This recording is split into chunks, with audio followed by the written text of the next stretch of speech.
You actually just revealed that damn was meant to be listened to backwards. I saw that on the internet when it came out, and I tried it, but I didn't know that was a real thing. Like, how do people even find stuff like that out, bro? Man, I got some of the most dedicated fans. They wild. They be on top of everything. They listening close, the music, the lyrics, and they figure it out. So one of the craziest breakdowns and deep dives that has come out of this Kendrick Lamar and Drake beef, I have avoided talking about on this channel because it's pretty emotional to me. This shit means something to me, man. This is like fan fiction. This is like fan fiction that you see in like Star Wars and all these other sagas and series that are like entertainment properties. GTA has them. There's so much lore to even a video game like GTA. There's so much lore to Harry Potter and Star Wars and all these different entertainment properties, and that's how I feel about this. If you notice the backup dancers, what did they have? Did they have that? A split of black, and they also had red. Like, it's a breakdown to me where people on GNX, when he goes crazy, scary, spooky, hilarious, at the end of TV Off, that is Lefty Gunplay. Crazy is Euphoria. Scary is 616 in LA. Spooky is Meet the Grams, and hilarious is Not Like Us. So if you look at them in that order, crazy, scary, spooky, hilarious, that's the reason why he says that. It doesn't really make sense until you look at how Kendrick kind of went through the phases and the waves of those songs. There's a lot of deep dives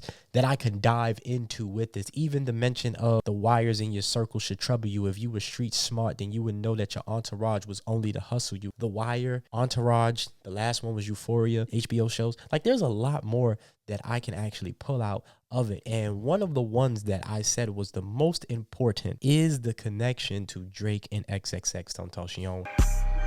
One of the most underrated and misrepresented and misinterpreted lyrics on Euphoria was, "We ain't gotta get personal. This is a friendly phrase. You should keep it that way." I know some shit about niggas that make gonna wanna look like a saint. Now, even Drake misread this and said, you talking about paperwork, where's the paperwork? My theory was, and my theory still is to this day, and it was confirmed in Not Like Us. This theory is he's not talking about Drake. He said, I know some shit about niggas that make gonna wanna look like a saint. Basically, I know some things that if I told you guys, if I spread it to the world, I would be snitching.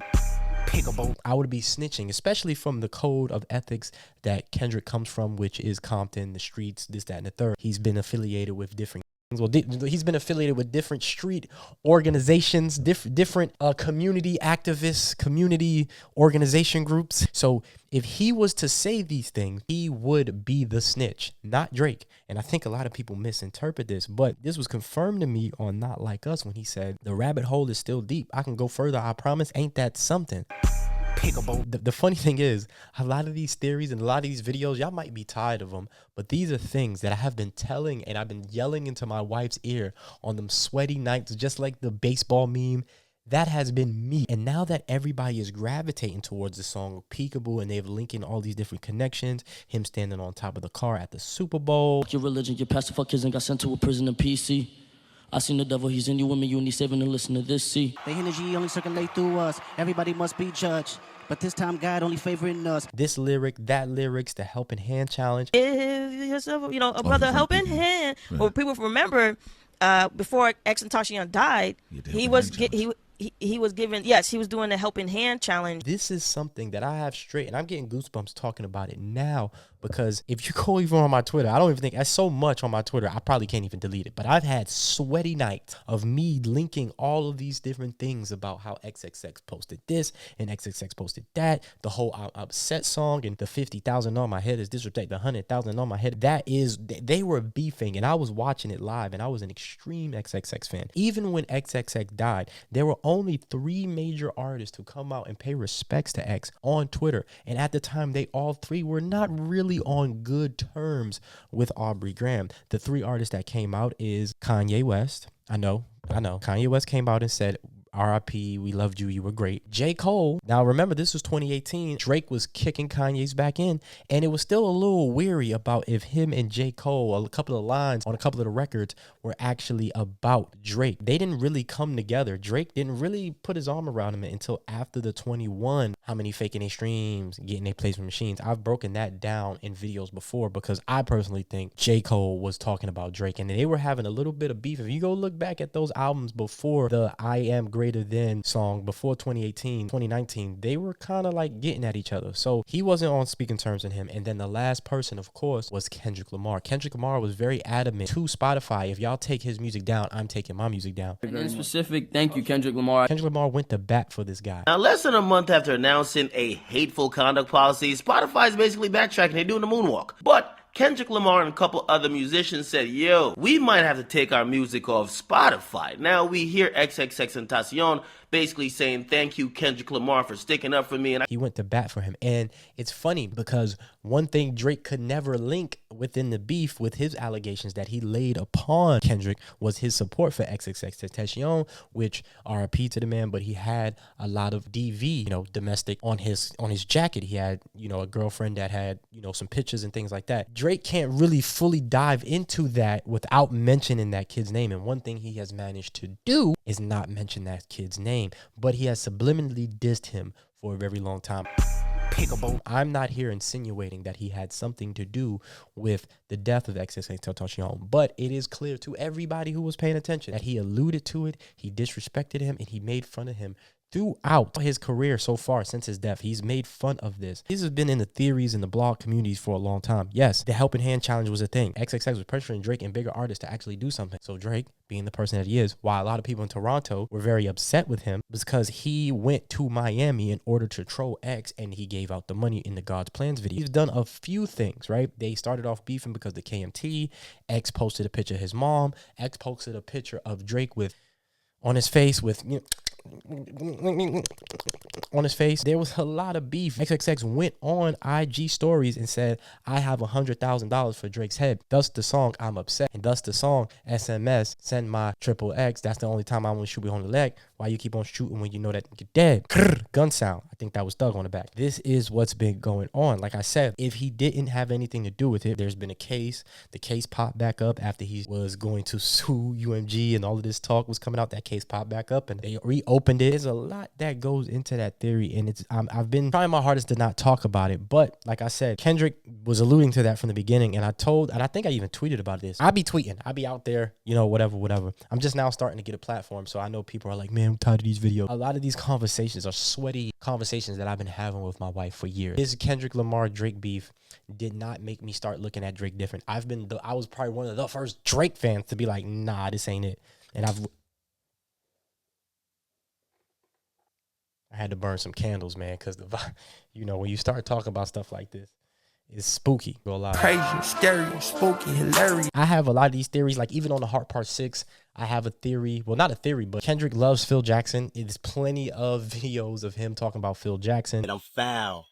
Like an elbow intended. In the game to win it, even if it's a scrimmage. You can get coached right now. Black Phil Jackson, Max, and cool. If Phil Jackson came back, still no coaching Mick.